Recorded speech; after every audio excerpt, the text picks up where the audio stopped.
మరి ఈనాటి సిద్ధం కార్యక్రమానికి విచ్చేసిన మీ అందరికీ మరి ఈ రోజు మనందరం ఎదురు చూస్తున్న మన అభిమాన నాయకులు వైఎస్ జగన్మోహన్ రెడ్డి గారు విచ్చేశారు. వారికి సాదర స్వాగతం పలుకుతున్నాం. మన సభా కార్యక్రమాన్ని మొదలు చేసే ముందు దయచేసి అందరూ కూడా కూర్చోవాలండి. వేదికను అలంకరించినటువంటి పెద్దలందరినీ కూడా ఎవరి సీట్లలో వాడిని కూర్చోవలసిందిగా రిక్వెస్ట్ చేస్తున్నాము. ముందుగా ఈనాటి సిద్ధం మహాసభలో భాగంగా మనందరితో మాట్లాడబోతున్నారు పానెం హనుమిరెడ్డి గారు, ఏసీసీ. హనుమిరెడ్డి గారిని ముందుకు విచ్చేసి మాట్లాడవలసిందిగా రిక్వెస్ట్ చేస్తున్నాం. Welcome sir.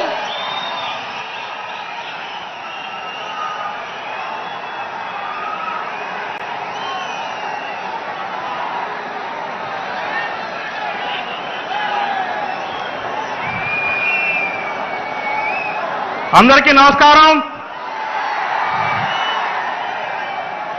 ఈ రోజున నాకు ఇంత పెద్ద అవకాశాన్ని జగనన్న నాకివ్వటం ఇంతకన్నా పెద్ద అదృష్టం నాకు ఇంకా ఏం అవసరం లేదని చెప్పి అనిపిస్తా ఉంది. అదేవిధంగా అన్నా నన్ను అద్దంకి పంపించినప్పుడు ఈ విధంగా ఇక్కడ నాకు సహాయ సహకారం అందిస్తారని చెప్పి నేను కళ్ళ కూడా ఊహించలేదు. సిద్ధం సభని ఇక్కడ అద్దంకి కాన్స్టిట్యూషన్ పెడతారని చెప్పి నేనైతే అనుకోలేదు, మా ప్రజలు కూడా అనుకోలేదన్నా. కానీ మా అద్దంకి ప్రజలందరి తరఫున మీరు ఈరోజు ఇక్కడ సిద్ధం సభకు రావటం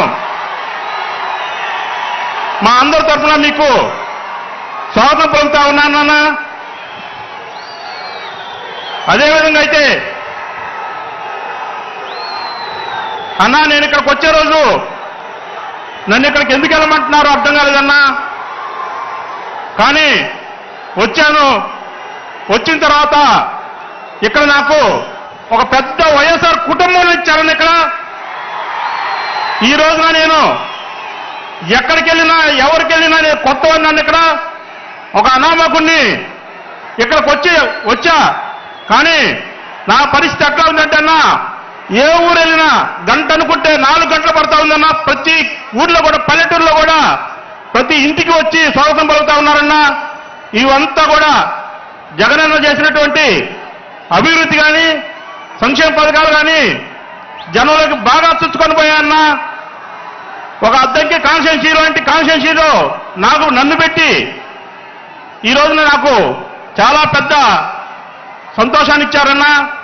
వచ్చే రోజు భయపడ్డాను కానీ బాధపడ్డాను కానీ వచ్చిన తర్వాత మా ప్రజలు కానీ నేను కానీ చాలా సంతోషంగా ఉన్నామన్నా.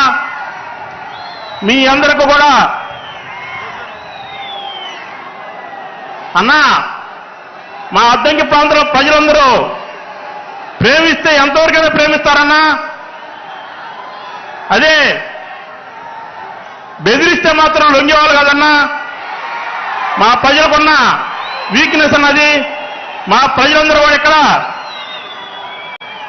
గత 10 రోజుల నుంచి ఇక్కడే కాపు కాసుకొని కూర్చున్నారని ఇక్కడ అద్దంకి ఈ సిద్ధం సభలోని వాళ్ళందరికీ ఎట్లా ఉందంటే ఈ మార్చి నెలలో 2 పండుగలు వచ్చాయన్నా. ఒకటి శివరాత్రి అయితే రెండోది ఈ సిద్ధం సభల్లో ఇక్కడ ఇలాంటి పరిస్థితి మాకు కల్పించినందుకు మా అద్దంకి ప్రజలందరి తరఫున కృతజ్ఞతలు తెలుపుతా ఉన్నానన్నా. రాబోయే కాలంలో జగనన్న నాకు ఇక్కడ అవకాశం ఇచ్చినట్లయితే ప్రజలందరూ ఖచ్చితంగా దీవిస్తారని చెప్పి నేను అనుకుంటా ఉన్నా అన్నా. అదేవిధంగా ఇక్కడ చూసినట్లయితే 70 సంవత్సరాల ముసలాలకు కూడా వాళ్ళ ఇంటికి వెళ్ళి ఓటు గురించి మాట్లాడితే నేను జగనన్నకి వేస్తానయ్యా అంటున్నాడు. 70 సంవత్సరాల ముసలాలకు కూడా జగన్ అన్న అంట. అలాంటి పరిస్థితి జగనన్నకి ఈ రోజు ఇక్కడ బ్రాండ్గా తయారైందన్నా. అదేవిధంగా రాష్ట్ర వ్యాప్తంగా కూడా ఉంటుందని చెప్పి నేను తెలియజేసుకుంటూ సెలవు తీసుకుంటా అన్నా. థ్యాంక్స్ అన్నా. Thank you sir. ఇక ఈనాటి మన సిద్ధం కార్యక్రమంలో మనందరినీ పలకరించబోతున్నారు గౌరవనీయులు శ్రీ వైఎస్ జగన్మోహన్ రెడ్డి గారు. వారికి సాదర